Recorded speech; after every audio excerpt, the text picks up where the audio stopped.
Hello. Today pag-uusapan natin yung mga kailangan nyo malaman sa pag-solar charge ng ating EcoFlow Power Station. Ito yung Delta 3 1000 Air. So pag-uusapan natin kung anong solar panel ang pwede dito, anong mga kailangan nyo at anong specifications ang kailangan nyo tignan. So yung pag-uusapan natin ay applicable din sa ibang EcoFlow na power stations at to some extent ay sa ibang power stations din. So una, para ma-solar charge itong power station natin ay kailangan natin ng connector para dito. So, yan yung Solar or MC4 to XT60i connector. Ito po ay sold separately pero kapag bibili kayo ng EcoFlow na solar panels ay kasama na to. Now, anong solar panels ba ang pwede dito? Kung EcoFlow na solar panels ang bibilin mo, kahit ano dun sa solar panels nila, 45 watts up to 400 watts, pwede po dito. So, basta EcoFlow na solar panels, saktong-sakto dito. Wala ka nang iisipin kung compatible ba o hindi. No, kung third party na solar panels ang gagamitin mo, kailangan mong tignan yung specifications sa solar panels at yung connectors. Usually, yung mga solar panels na rigid yung mga ginagamit natin sa bahay, yung mga ganito, MC4 ang dulo niyan. So, kailangan mo ng connector na to kapag bibili ka ng mga ganong solar panels. At yung ibang portable solar panels, ang connector niya ay ganito. So, 5.5 by 2.5 mm to, yung connector nito. Hindi mo magagamit yung mga ganong solar panels kapag ganito ang connector dito. Unless bumili ka ng adapter na bihira ako makakita na nagbebenta na high quality. Pero sure naman, meron tayong makahanap na connector. Pero yun nga, kapag naghahanap kayo ng solar panels, ang magandang tignan na connector ng solar panel nyo ay MC4. Kasi mas maganda yung connection nito. Kapag ganitong connector ng solar panels nyo, usually nasa 200 watts and below lang yan. Kasi limited sa current yung kayang isupport ng ganitong connector. So kapag maghahanap kayo ng solar panel, mas maganda kung yung bibili nyo solar panel, MC4 ang connector. So aside doon, kailangan nyo tignan yung specifications ng solar panel nyo. Etong charging port natin, may limit yan. So kailangan nyo i-check kung ano yung max voltage at max current na kaya niya. Now, anong limit na itong power station natin? Usually, nakasulat yan dito sa charging port. Pero in our case, wala. Nakalagay lang dito solar input. Kapag wala dyan, tignan nyo yung specifications na nakaprint sa mismong power station. Usually, nakaprint yan sa likod or may sticker na nakadikit. In our case, nandito. So, titignan mo lang yung nakalagay dito. Solar input. Tapos, ang maximum natin, 12 to 60 volts. Tapos, 15 amps yung maximum current. Yung total wattage natin ay 500 watts. So, now, alam na natin yung maximum limit ng ating solar input, which is 60 volts yung maximum voltage, 15 amps yung maximum current, at 500 watts yung maximum power ng solar panel. So, bakit natin kailangan malaman yung limits na yon? Kasi kapag bibili tayo ng solar panel, kailangan nyo i-check yung specifications sa solar panel nyo. Kung ilan yung max voltage na kayang i-output ng solar panel at yung current niya. So makikita nyo yan sa listing ng solar panel. Nilalagay naman nila yan. Ang kailangan nyo tignan doon ay yung VOC. So yun yung maximum voltage na kayang i-generate ng solar panel. Tapos IMP naman yung maximum current na kayang i-generate ng solar panel. Now, pwede muna nating i-ignore yung current. Kasi yung current, pwede tayong sumobra dyan. Kasi ang magdi-decide kung how much current ang gagamitin ng power station ay yung power station mismo. So kahit sumobra tayo sa current, basta wag tayong sosobra sa voltage. So yung VOC, ang titignan nyo, make sure hindi tayo sosobra sa 60 volts. Now kung i-check natin yung specifications ng solar panels, from 100 watts up to 600 watts, below 60 volts naman tayo. So, yung mga 600 watts na solar panels, usually nasa 40 to 55 volts sila. So, less than 60 volts pa rin yun. Pwedeng-pwede na ditong ikabit. So, kapag isang solar panel lang ikakabit mo dito, check mo lang yung VOC. Basta below sa 60 volts, pwede mo nang ikabit. Kakabit mo lang yung MC4 ng solar panel. Tapos, eto, ikakabit mo sa power station. Now, what if gusto mong gumamit ng multiple na solar panels? Like, for example, meron kang 4 pieces ng 100 watts ng solar panels. So, paano mo siya ikakabit dito? Isi-series mo ba o ipaparallel mo? Ang series connection ay ganito. Yung pagkakabitin mo yung positive ng isang solar panel sa negative ng isang solar panel. So, pagdudugtungin mo sila. Ang parallel naman ay pagkakabitin mo yung pare-parehong positive ng solar panels at negative ng solar panels. At pwede ka rin magkabit ng series at parallel. Now, anong connection ang gagamitin mo? Series, parallel, or mix ng series at parallel? Para malaman mo kung ano ang tamang connection na gagamitin mo, kailangan mong malaman yung VOC ng solar panels mo. So, yung max voltage na kaya i-generate ng solar panel. Kapag nag-series ka, nag-a-add yung VOC. Kapag nag-parallel ka, yung VOC ay hindi magbabago pero mag-a-add naman yung current. So basically, ang goal mo ay mag-series ka kasi mas efficient kapag nagsiseries ng solar panels kasi less yung power losses sa wires natin kasi mas magiging mataas ang voltage. Pero at the same time, kailangan mong i-make sure na below pa rin tayo sa limit ng maximum voltage. So for example, yung solar panels mo ay 25 volts ang VOC. Kapag nag-series ka ng dalawa niyan, nasa 50 volts na. Pag nag-series ka ng apat, nasa 100 volts na. So hindi ka pwede mag-series ng apat na solar panels. Dalawa lang ang maximum na pwede mong i-series kasi sosobra ka sa 60 volts na limit ng power station. So ang goal mo ay lumapit sa maximum voltage natin. I mean, mas gusto mo ng mas mataas na voltage, pero wag kang sosobra sa maximum voltage natin. So in our case, kung meron kang apat na solar panels na 25 volts ang VOC, ang correct way ng pag-wire yan ay nakadalawa na nakaseries, tapos iparallel mo yung dalawang nakaseries para 50 volts pa rin yung VOC ng solar panel mo, hindi ka sosobra sa maximum voltage ng power station. So basta wag niyong kakalimutan, pwede ka sumobra sa current, wag kang sosobra sa voltage. Now, what if gusto mong iparallel lang lahat ng solar panels mo? Like yung apat na solar panels, ipaparallel mo. Pwede ba yon? Well, pwede naman. Remember, kapag nagparallel ka, yung voltage ay same pa rin. Yung current ang tataas. Tapos, ang VOC ng mga solar panels mo, 20 volts. 5 amps yung maximum current. So, ang magiging total output ng solar panel mo ay 20 volts. Tapos, yung current niya ay 20 amps. So, sumobra tayo sa 15 amps na max current ng solar panel natin. Pero 'di ba sabi natin, okay lang tayong sumobra doon kasi huhugutin niya lang yung power na kaya niya.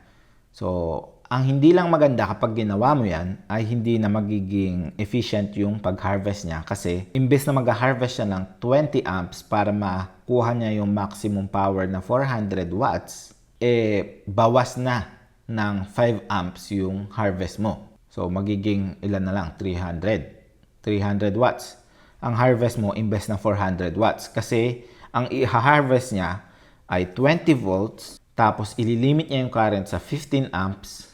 So, ang ma-harvest niya lang 300 watts. So, masasayang yung additional na 5 amps. So, yun ang mangyayari kapag pinarallel mo lang. So, ang goal mo ay mapataas yung voltage at within sa 15 amps ka pa rin, pwede kang sumobra. Basta kapag kinompute mo yung wattage, aabot ka sa 500 watts na target na maximum wattage nito. Now, pwede mo bang taasan or sobrahan sa 500 watts yung maximum na solar panels mo since 500 watts yung nakalagay dito na maximum solar power? Pwede po. Pwede ka pong sumobra doon, basta wag ka lang sosobra talaga sa voltage. Kasi yung power station na ang lilimit sa kanya sa 500 watts. So, kung lalagyan mo to ng 1,000 watts na solar panel, basta hindi siya sumobra sa voltage, okay lang yon. Pero ang ma-harvest mo lang, 500 watts. Kasi ililimit niya na yung current na uhugutin niya sa solar panel para mag-stay lang siya sa 500 watts or mag-stay siya sa below ng 15 amps. Ganun ang mangyayari. So, alam nyo na kung paano mamili ng solar panel, kung paano siya i-wire. Now, itry na natin ikabit yung solar panel natin dito. Titignan din natin kung ano mangyayari kapag nag-charge din tayo sa AC. Ano ba ang mangyayari? Mag-a-add ba? Or malilimit pa rin tayo sa 500 watts? Let's see.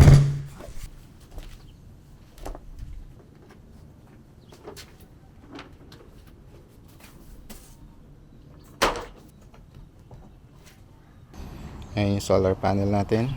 And then, kukunin nyo lang yung connector nyo. Kakapit nyo na yung MC4 connectors. Ayan.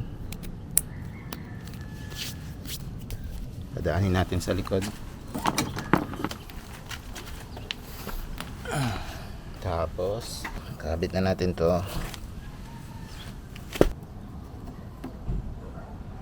Yan. Automatic na nag-turn on yung EcoFlow natin. Nakaka-harvest tayo na 124 watts. Comfortable na solar panel ang hanap nyo. Ayos na ayos ng EcoFlow. Mahal siya pero yung quality niya kasi okay. Tapos meron pa siyang built-in na orientation guide para sure na nasa pinaka-efficient talaga na orientation siya. Ito.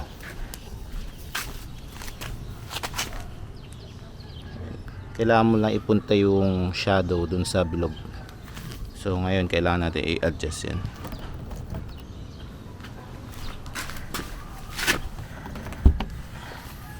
And perfect na. Ewan ko kung makita nyo. Pero basta yung shadow, basta nasa bilog. Yun, perfect na yan. So after natin i-adjust, nadagdagan tayo ng 4 watts. Ito ay 160 watts. Pero maaga pa kasi ngayon. Alas 9 pa lang. Kaya mahina talaga yung harvest niya. Now let's see kung ano mangyayari kapag nagsaksak tayo ng AC input natin.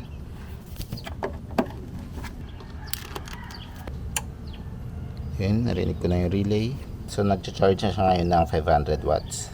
At ang kinukuha natin sa Meralco 375 lang. So kapag nag-charge tayo ng solar panel, tapos sinaksak natin yung AC, ay itatry ng AC na paabutin na 500 watts yung charging. So kung nag-charge siguro tayo ng 500 watts na dito, hindi na siya kukuha sa grid. Ayos, parang priority yung solar panel, tapos kung ano lang yung kulang para maging 500 watts kukunin niya sa grid. Isa sa laging tinatanong sa atin ay kung pwede ba itong gamitin habang nag-charge. Yes, pwede po yung gamitin habang nag-charge. So ayan.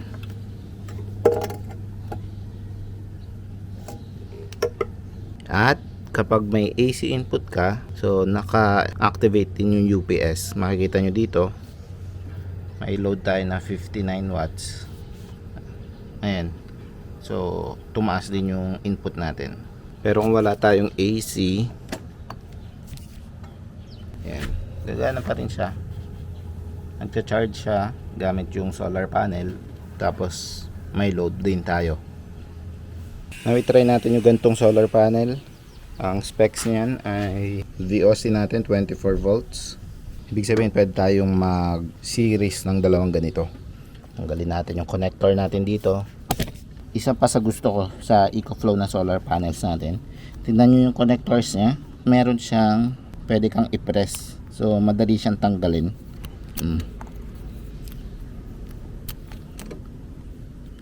Yung attention to detail talaga ng mga EcoFlow products ay ayos. Unlike dito, yan, yung MC4 na solar panel, wala ka mapepress dito. Mahirap siyang tanggalin. Anyway, kabit na natin. So, eto, isi-series natin. Ito yung connectors ng isang panel. Ito yung isa. Hanapin mo lang yung magkaiba. Ayan. Pagdudugtungin mo yan. Tapos, ito yung connector natin papunta sa power station. Kunin mo yung sa isang solar panel. Hindi naman pwede magkamali yan kasi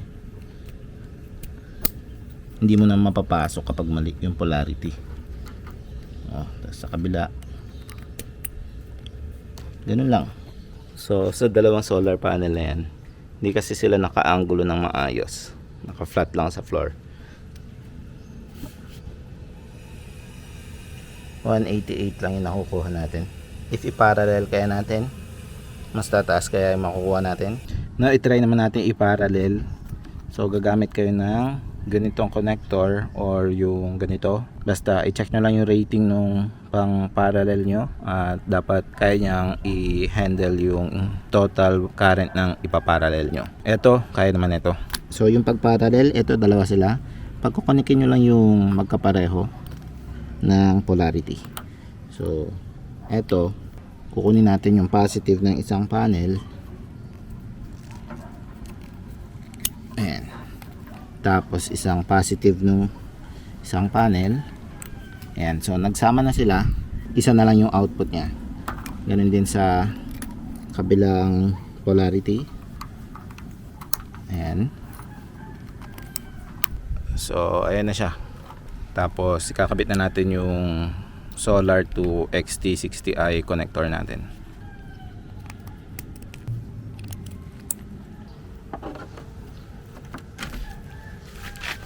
Ganun lang mag-parallel, kaso hindi natin mako-compare yung wattage kanina kasi ulap na naman. Ayan, malabas na ulit yung araw.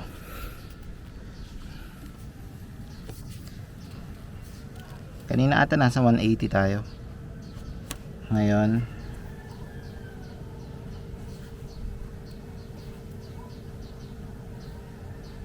umabot tayo 188. So sa ganitong panel halos magpapareho lang din naman. Pero dalawa lang kasi yan eh. Kapag mas maraming panel ang ipaparallel mo, ayun, maa-apply nga yung pinag-usapan natin kanina na hindi niya maaabot yung total wattage dahil malilimit siya sa maximum current ng power station. Ang gawin pa natin, mag-parallel at series tayo. So magsi-series tayo yung dalawa ng dalawang group, tapos ayun, isasama natin yun.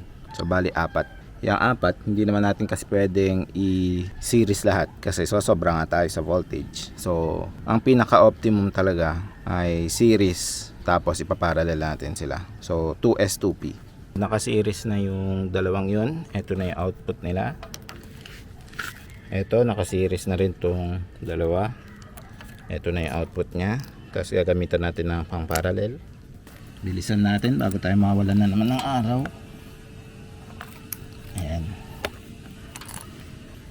Ayan, parallel na yung dalawang negative. Ayan.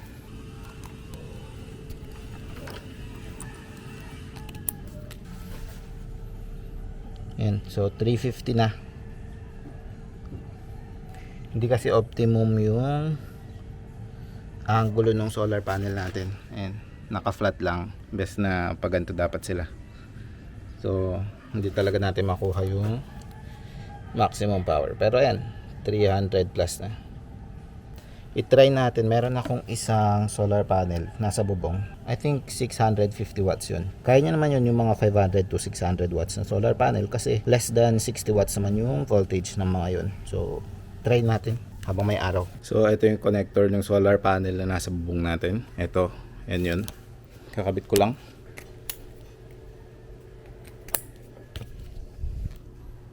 Ayan. Tignan natin kung ilang watts. 498. Almost 500 na. So, kaya niya naman. Kung maghahanap siguro kayo ng solar panel para ma-maximize to, pinakamura ay yung mga ganun nga, 600 watts or 500 watts. Pero para masagad nyo yung 500 watts nito, yung 600 watts na kunin nyo. Para kapag nabawasan ng konti yung araw, malapit pa rin sa 500 yung mga harvest nyo. At hindi nyo na rin iisipin kung magpa-parallel o series kayo. Isang single na 600 watts, okay na para ma-maximize yung 500 watts nito. So mas simple lang. Para less ang power losses, kapalan nyo din yung wire nyo. Ito, 6mm squared na wire yung gamit ko dito. 498, kulang na lang ng 2 watts para maging 500 watts talaga. So ayan, ganun lang siya i-solar charge.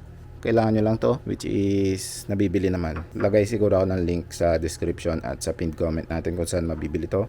At kung EcoFlow nga na solar panel yung gagamitin nyo, kasama na to.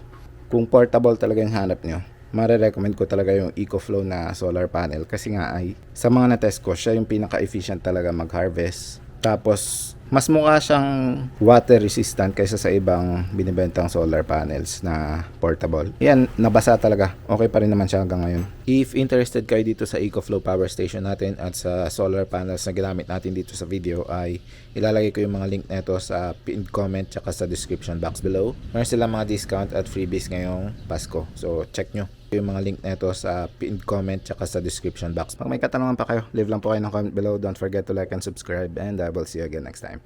Bye!